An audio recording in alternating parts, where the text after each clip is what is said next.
Welcome to this week's study on illusions, images and symbols entitled, The Nations, Part 1. Then to him was given dominion and glory and a kingdom that all peoples, nations and languages should serve him. His dominion is an everlasting dominion, which shall not pass away, and his kingdom the one which shall not be destroyed. That's from Daniel chapter 7 verse 14. The book of Revelation shows us God's solutions for our fallen world. In the final chapters, access to the tree of life is restored, the curse is lifted, and we are readmitted into the presence of God. Revelation in some ways is the book of Genesis in reverse, which is why Genesis remains an important key to understanding how the world's problems developed in the first place. One of the key issues in both Daniel and Revelation is worldly government. A succession of human attempts to control a planet that rightfully belongs to God and who will, once this horrible episode of sin and rebellion is forever ended, ultimately rule in righteousness. It is a very long process that leads to this moment, covering thousands of years of human experiments in self-government. They have never worked. Even those expressing the highest ideals have always fallen short, often terribly short of those ideals.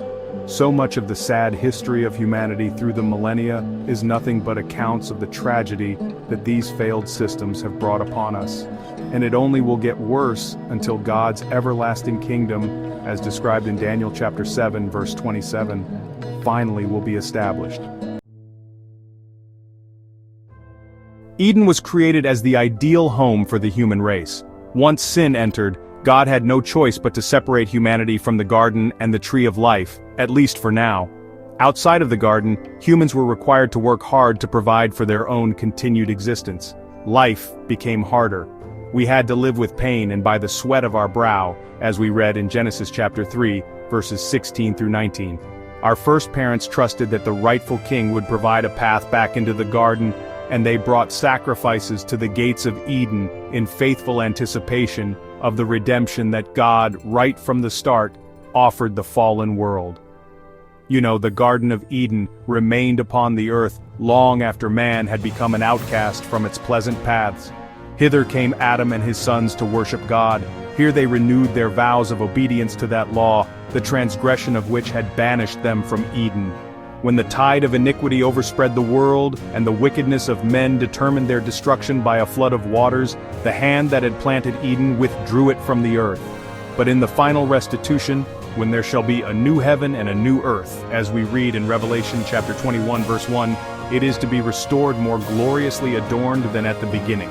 That's from Ellen G. White, Patriarchs and Prophets, page 62.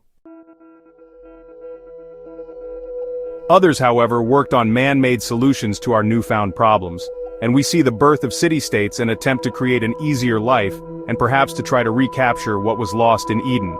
Now go ahead and read Genesis chapter 10, verses 1 through 12. This is where the Bible introduces a number of key political players found throughout the rest of the Bible, including Nineveh and Babylon. Given what we know about the roles of those cities later on, what can we deduce from these texts? Some have read about Nimrod and concluded that he is a noble hero, much like the conquering heroes of pagan mythology. But when the Bible describes him as a mighty one on the earth, and a mighty hunter before the Lord, it is not a compliment. Nimrod is great in his own estimation, and he stands before the Lord in the sense that he defies God. What we see in these texts is the spreading of the rebellion against God, a rebellion that will exist until, ultimately, all rebellion will be forever eradicated. In the 10th chapter of Genesis, we see the birth of various nations.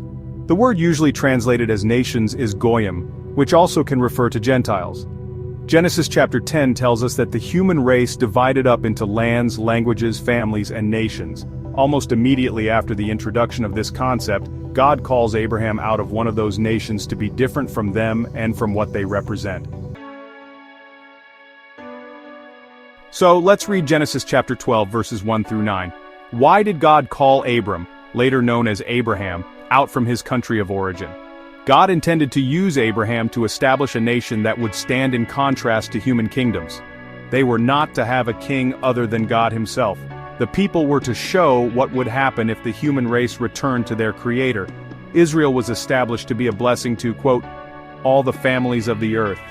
God had poured out upon them light and privileges that had not been seen in the world since perhaps before the flood. Now, if we read Deuteronomy chapter 4 verses 5 to 9, we see what the Lord was telling the children of Abraham, the nation that had become a fulfillment of the promise God had made to Abraham. This was not just a single individual bearing witness in a single community. This was an entire nation that, by working together and in cooperation with God, could exhibit the glory of his character. Notice too, in the words spoken to them, that it wasn't just statutes and judgments that God had given them which made them so special, but their adherence to them would cause the other nations to say, "Surely this great nation is a wise and understanding people." However wonderful the truths given to the people, their failure to live up to them, to obey them, would bring curses instead of blessing and death instead of life. As originally established, Israel was not to have a human monarch the way that other nations did. In time, however, Israel's faith faltered, and they found themselves pining for the things that the nations or the Gentiles had. If we read 1 Samuel chapter 8 verses 4 through 18, we might ask ourselves, why do you suppose the elders found the idea of a king appealing? And in what ways do we fall prey to similar temptations? It's important to notice that the request for a king was a rejection of God's reign over his people. As established, the nation was to answer directly to the Creator, and their relationship to him was put on display through the sanctuary and its services, among other things.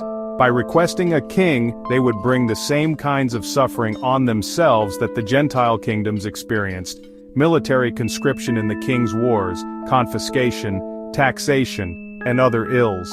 They would discover that human rulers tend to govern in their own favor, instead of benevolently as God does. Also, the new arrangement would be permanent. Israel would be given what they asked for. But when they realized that it was a downgrade, they would be stuck with it. And you will cry out in that day because of your king whom you have chosen for yourselves, and the Lord will not hear you in that day. God knows the weakness of his people, and he predicted early on that Israel would request a human king. They did, and so much of sacred history is the story of the consequences of that choice.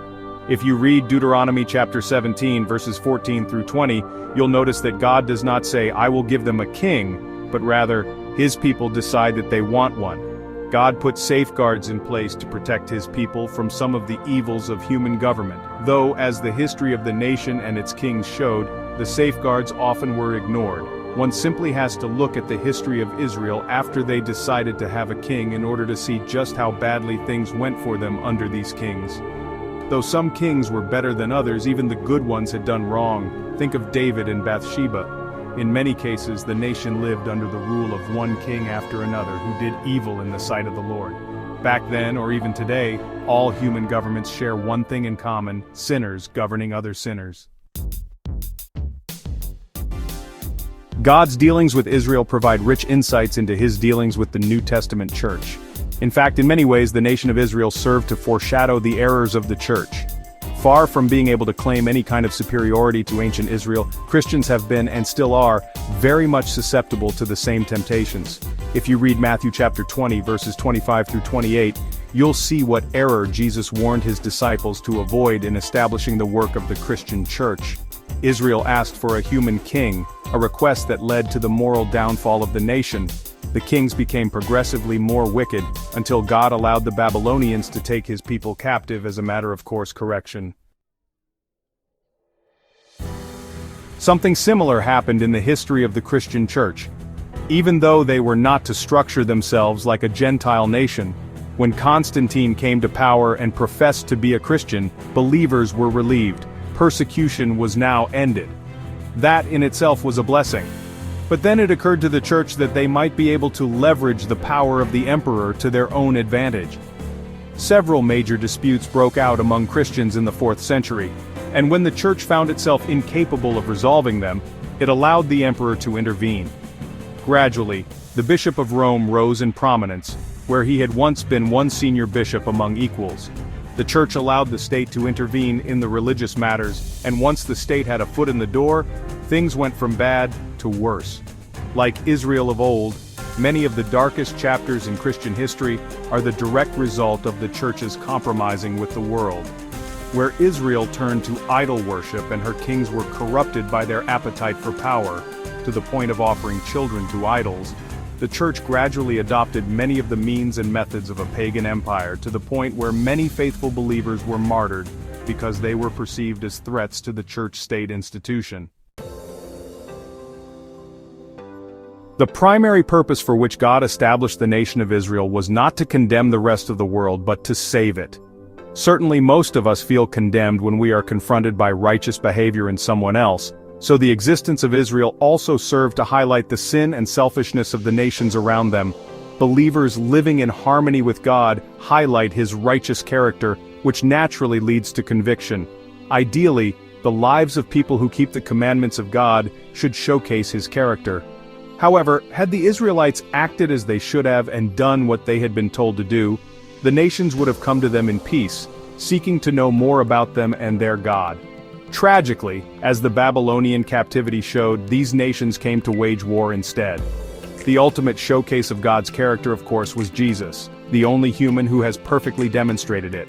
But his perfect example, which certainly brought conviction to hearts, was intended as an invitation.